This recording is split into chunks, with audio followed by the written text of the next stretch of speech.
அனைவருக்கும் அடியேனின் பணிவான வணக்கங்கள். இன்னைக்கு நாம் பார்க்கக்கூடிய தலைப்பு ஜாதகப்படி வாஸ்து குறைபாடு யாருக்கு.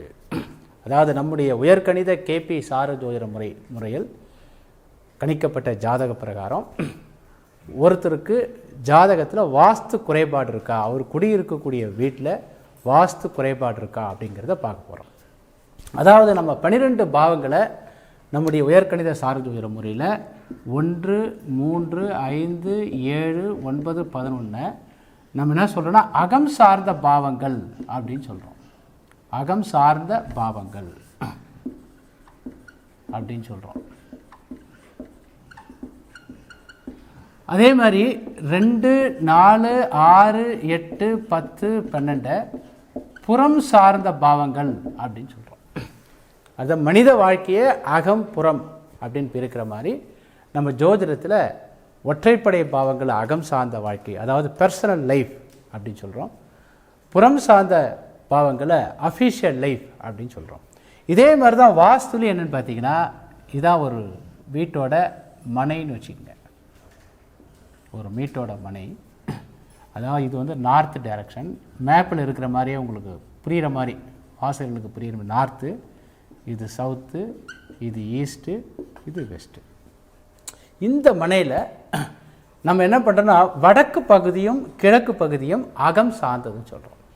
அதாவது இந்த ஏரியா இருக்குது பார்த்தீங்களா, இந்த ஏரியா நார்த்து, இது ஈஸ்ட் இருக்கு இல்லையா, இதை அகம் சார்ந்தது அப்படின்னு சொல்கிறோம். அது நல்லாவே தெரியும். அகம் என்பது புறத்தையும் அடங்கி உள்ளது தான் அகம். அகம் சார்ந்த விஷயத்தோட தலைமை பீடம் என்பது 1வது வீடு. இது அகத்துக்கு மட்டும் இல்லை, புறத்துக்கு 1வது வீடு இருந்தால் தான் மற்ற பாவங்கள் இயங்க ஆரம்பிக்கும். அந்த வகையில் அகம் சார்ந்த பகுதிங்கிறது இதுதான். புறம் சார்ந்த பகுதிங்கிறது இந்த பகுதி இருக்கு பார்த்தீங்களா, இந்த பகுதியும் இந்த பகுதியும் புரிகிற மாதிரி. அதாவது இந்த வெஸ்ட் பகுதி, அதாவது மேற்கு பகுதியும் தெற்கு பகுதியும் புறம் சார்ந்தது, வடக்கு பகுதியும் கிழக்கு பகுதியும் அகம் சார்ந்ததுன்னு பிரிக்கிறோம். அதாவது நம்ம வாஸ்துல ரொம்ப முக்கியமான பகுதி என்னன்னு பார்த்தீங்கன்னா ஈசான்ய மூலை.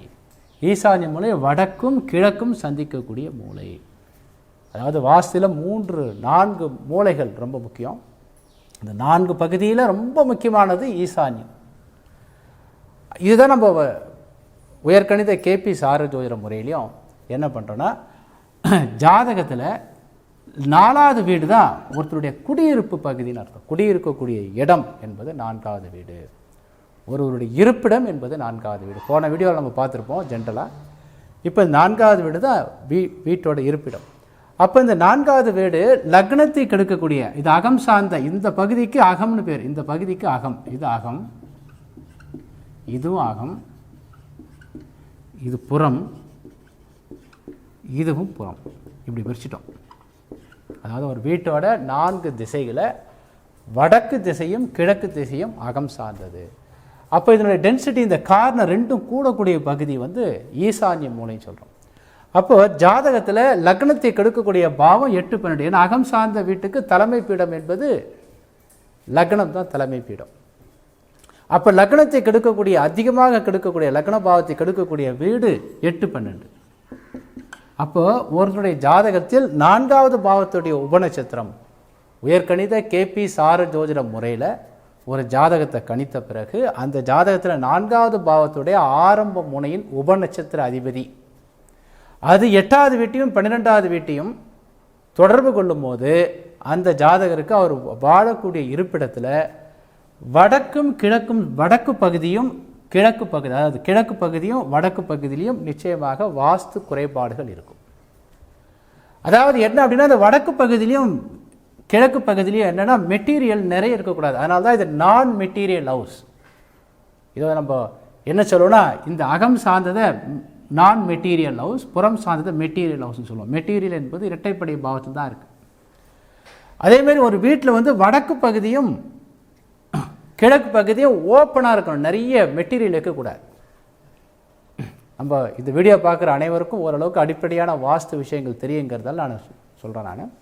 வடக்கு பகுதியும் கிழக்கு பகுதியும் நிறைய மெட்டீரியல் இல்லாமல் காலியாக இருக்க வேண்டும். கூடுமான வரைக்கும் காலியாக இருக்குது. இது நம்முடைய இருப்பிடத்தோட வாஸ்து. அது மட்டும் இல்லாமல் வடக்கு பக்கத்தில் இருக்கக்கூடிய வீடு நம்முடைய வீட்டை விட உயர்ந்த வீடாக இருக்கக்கூடாது. கிழக்கு பக்கத்தில் இருக்கிற வீடு நம்முடைய வீட்டை விட உயர்ந்த வீடாக இருக்கக்கூடாது. இதுவும் ஒன் ஆஃப் த வீட்டுக்கு வெளியில் இருக்கக்கூடிய வாஸ்து. இது அதாவது வாஸ்து என்பது நம்ம வீட்டுக்கு உள்ளே மட்டும் இல்லை, வீட்டுக்கு வெளியே இருக்கிற சூழலையும் கூட.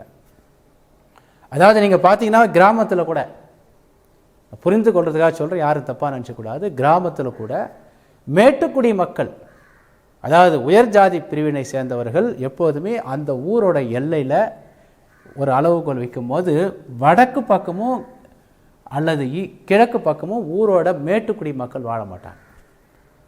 ஊரோட தெற்கு பகுதியிலையும் மேற்கு பகுதியிலையும் தான் மேற்கு அதாவது மேட்டுக்குடி மக்கள் வாழ்வாங்க. அதாவது ஒரு பாகப்பிரிவினை நம்ம பிரிக்கும் போது அண்ணனார் வயது மூத்தவர்களுக்கு அதாவது தெற்கு பகுதியோ அல்லது மேற்கு பகுதியோ தான் கொடுப்பாங்க. ஒரு வீட்டு மனை இருக்குது, இந்த மாதிரி ஒரு வீடு இருக்குது, இது கிழக்கு இது மேற்கு, இப்படி தான் பிரிக்கிறோம்.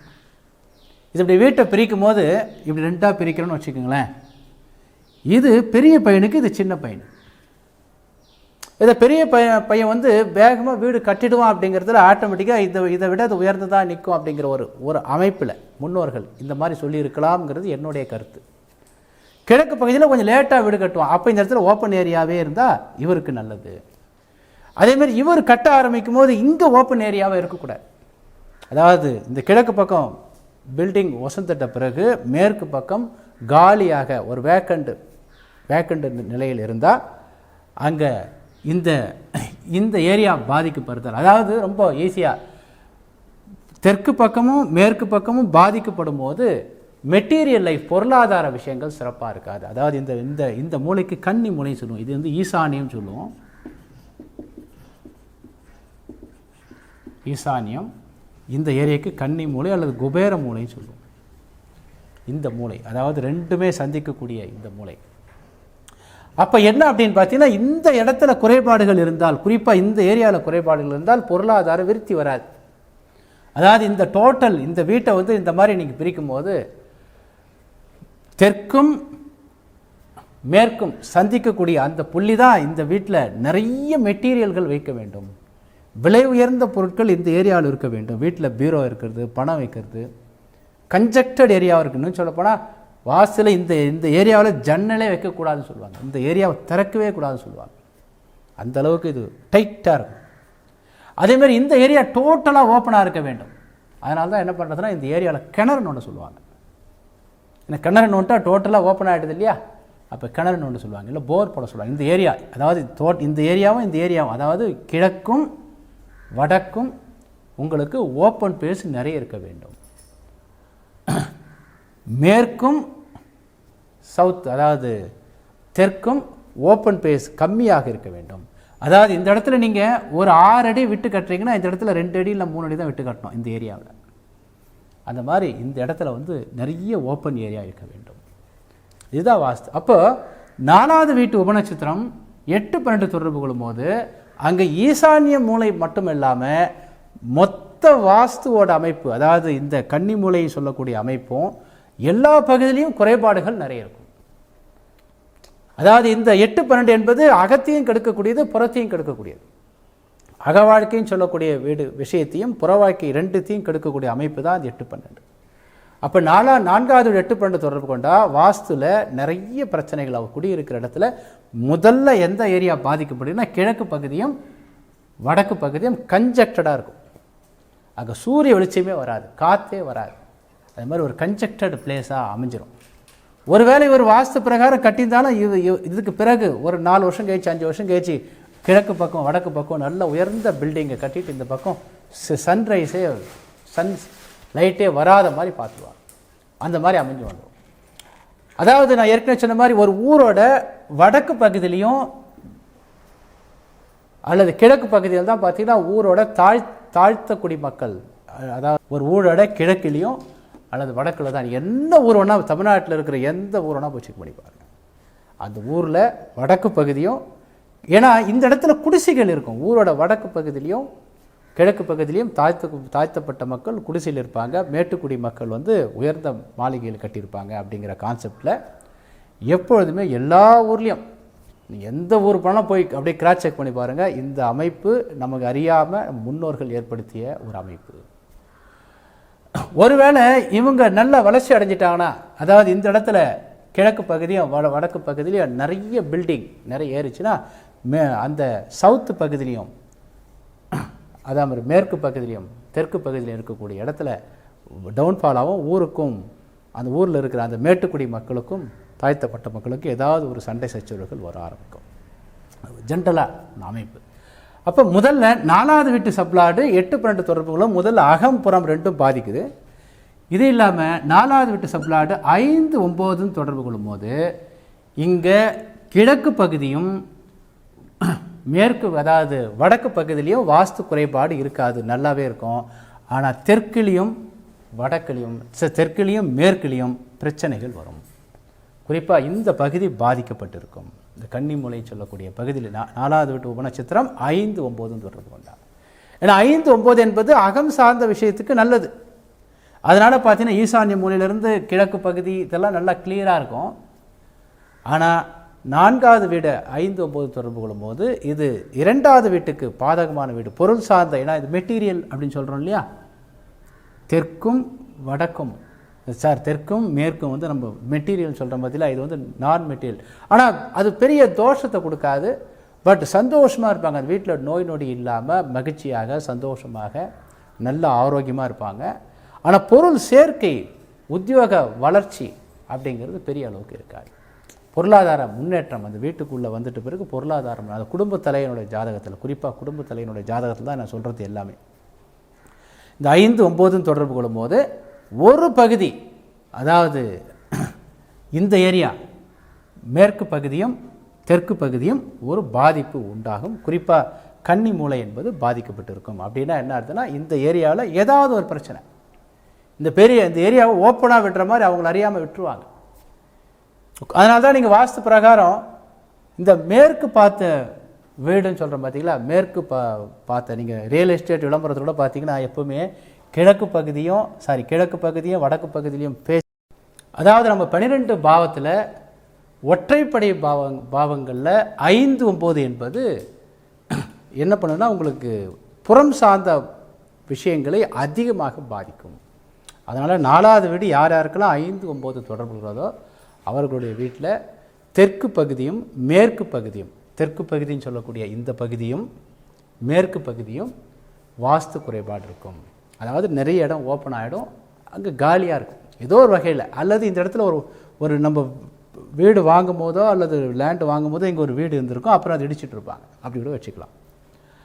ஏதோ ஒரு பாதிப்பு, ஒரு குறைபாடு இருக்கும். 8-12 என்பது கிட்டத்தட்ட எல்லா ஏரியாலும் அதிகமான அந்த வாஸ்துவில் எல்லா பக்கத்துலேயும் ஒரு குறைபாடு இருக்கும். குறிப்பாக ஈசானிய மூலை கடுமையாக பாதிக்கும். இதுக்கப்புறம் 3வது ரூலு 4வது பாவம் 2, 4, 6, 10 தொடர்பு கொள்ளும்போது இந்த பாவங்கள் 4வது வீட்டுக்கு சாதகமான பாவங்கள். அதனால் என்னென்னு அது மட்டும் இல்லாமல் புறம் சார்ந்த பாவங்கள். அப்போது அந்த வீட்டில் தெற்கு பகுதியும் மேற்கு பகுதியும் வாஸ்து நல்லா அமைந்துவிடும். ஈஸ்ட் பக்கமும் அதேமாதிரி நார்த்து பக்கமும் ஒரு சிறிய பாதிப்பு, ஒரு 30% பாதிப்புகள் இருக்கும். முழுசாக பாதிக்காது, ஒரு 30% பாதிப்புகள். அதாவது ஈஸ்ட் பக்கமும் நார்த்து பக்கமும் கிழக்கு பக்கமும் வடக்கு பக்கமும் ஒரு குறிப்பிட்ட அளவு குறைபாடு இருக்கும். ஒரு 30% எடுத்துக்கலாம். இதை ரொம்ப கடுமையான பாதிப்பு 8-12 வர மாதிரி ரொம்ப கடுமையான பாதிப்பு இருக்காது, ஆனால் ஒரு குறைவான பாதிப்புன்னு எடுத்துக்கலாம். ஆனால் சவுத்து பக்கமும் அதாவது தெற்கு பக்கமும் மேற்கு பக்கமும் நல்ல வாஸ்து இயற்கையாகவே அமைந்துவிடும். ஒருவேளை இவருக்கு வீட்டுக்குள்ளே குறைபாடு இருந்தாலும் கூட இயற்கையாகவே அவருக்கு தெற்கு பகுதியும் மேற்கு பகுதியிலையும் நல்ல உயரமான கட்டடங்கள் வந்துடும். அதனால் அது இயற்கையாகவே வாஸ்து வந்து அமைஞ்சு போயிடும். இது மட்டும் இல்லாமல் 4வது வீடு 1, 3, 7, 11 இந்த மாதிரி அமையும் போது இயற்கையாகவே கிழக்கு பகுதியும் வடக்கு பகுதியிலையும் நல்ல வாஸ்து அமைஞ்சிடும், நல்ல இயற்கையான வாஸ்து அமைஞ்சிடும். தெற்கு பகுதியும் மேற்கு பகுதியிலையும் ஒரு 30% வாஸ்து குறைபாடுகள் இருக்கும், ஸ்லைட்டாக. அதாவது ஒரு ஸ்லைட்டான ஒரு 30% சொல்லலாம். ஏன்னா இது வந்து புறம் சார்ந்த பாவத்துக்கு கொஞ்சம் எதிரான விஷயங்களை தான் அந்த 1, 3, 7, 11 குறிக்கும். அதாவது 4வது பாவம் 1, 3, 7, 11 தொடர்பு கொண்டாவே அது என்ன ஆகணும், இந்த பாவங்களை தொடர்பு கொண்டாவே வீட்டில் நிறைய பிளேஸ் ஓப்பனாகவே அமையும், நிறைய விண்டோஸ், நிறைய காற்றோட்டமாக அந்த வீட்டோட சூழல்கள் எல்லாம் ஒரு காற்றோட்டமாக இருக்கும். இந்த மாதிரி அமைப்பு. அதனால் நம்ம ஒரு வீட்டில் வந்து பட் இந்த பகுதியிலையும் கொஞ்சம் காற்றோட்டம் வர மாதிரி ஒரு அமைப்பு வந்துடும். அதாவது தெற்கு பகுதியிலையும் மேற்கு பகுதியிலையும் ஒரு காற்றோட்டம் வர மாதிரி ஒரு அமைப்பு வந்துடும். அது சின்ன குறைபாடு தான். பட் இருந்தாலும் இந்த 8, 12, 5, 9 மாதிரியான குறைபாடுகள் இல்லை. இதுதான் நம்ம தம் ரூல்னு அடிக்கடி சொல்லுவோம். 2, 4, 6, 10ங்கிறத பொதுவாக புறவாக்கிக்கு நல்லா இருக்கும். 1, 3, 7, 11 ஓரளவுக்கு புறவாக்கி இருந்தாலும் அகவாக்கி தான் அதிகமாக இருக்கும். 8, 12 என்பது முழுக்க அகம் புறம் ரெண்டுமே கட்டிடும். 5, 9ங்கிறது அகவாழ்க்கையை கெடுக்காது, புற வாழ்க்கையை மட்டும் கடுமையாக பாதிக்கும். அதே ரூல் தான் இங்கே வாஸ்துக்கு நம்ம யூஸ் பண்ணுறோம். இது மட்டும் இல்லாமல் நிலத்துக்கான காரகன் செவ்வாயும் வீட்டுக்கான காரகன் சுக்கிரன், இதுக்கும் இதே ரூலும் அப்ளை பண்ணலாம் ஓரளவுக்கு. உதாரணத்துக்கு 4வது வீடு 8, 12 தொடர்பு கொள்ளுதுன்னு வச்சுக்கோங்களேன். அதே ஜாதகத்தில் செவ்வாய் வந்து 7, 11 இந்த மாதிரி 7யோ 11யோ தொடர்பு கொள்ளும்போது 4வது பாவத்துடைய பாதிப்புகள் பெரிய அளவு குறைந்து விடும். 2வது தசா புத்திகள், அதாவது 4வது வீடு நல்லா இருந்தால் போதும், இங்கே தசா புத்திகள் பெரிய அளவுக்கு எஃபெக்ட் கொடுக்காது. தசா புத்திகளையும் 8, 12, 5, 9 வரும்போது அதுக்கு தகுந்த மாதிரி சின்ன பாதிப்புகள் நமக்கு வரலாம். அதாவது 4வது பாவத்தோட ஆரம்ப முனையை ஆளக்கூடிய 3 கிரகம், நட்சத்திரம், உபநட்சத்திரம், உபநட்சத்திரம், அந்த 3 கிரகம் இருக்கு இல்லையா, 4வது வீட்டை ஆளக்கூடிய அந்த 3 கிரகம், அந்த 3 கிரகத்தோடைய நிலையில் நம்ம உபநட்சத்திரத்துக்கு தான் அதிகமான இம்பார்ட்டன்ஸ் கொடுக்குறோம். நடக்கிற தசாநாதன் 4வது வீட்டோடைய நட்சத்திரமாக இருக்கும்போது நம்ம என்னன்னு பார்த்தீங்கன்னா இது கொஞ்சம் அதிகமாக வேலை செய்யும் உபநட்சத்திரத்தை விட. அது போக நம்முடைய மாணவர்களுக்கு தெரியும். அந்த வகையில் ஒரு வீட்டோட அமைப்பு நம்ம ஜாதகத்தில் 4வது பாவத்தோடைய ஆரம்ப முனை டிசைட் பண்ணுது. அது எந்த வகையிலையும் இந்த 2 அமைப்பில் இருக்கும்போது பெரிய அளவுக்கு வாஸ்து குறைபாடுகள் இருக்காது. 4வது பாவம் 2யோ 4யோ 6யோ 10யோ தொடர்பு கொள்ளும்போது அது முதல் தரமான வாஸ்து. ஏன்னா இயற்கையாகவே அந்த வீட்டோட அப்ரிசியேஷன் நாளுக்கு நாள் இன்க்ரீஸ் ஆகும். நிறைய வீடுகள் பக்கத்தில் வந்து ஒரு காலி இடத்துல, அதாவது வீடே இல்லாத இடத்துல ஒருத்தர் வீடு கட்டுவார். அவருக்கு 4வது வீடு 2, 4, 6, 10னா அவர் வந்துட்ட பிறகு ரொம்ப கன்ஜெக்டட் நிறைய வீடுகள் வர ஆரம்பிச்சிடும்.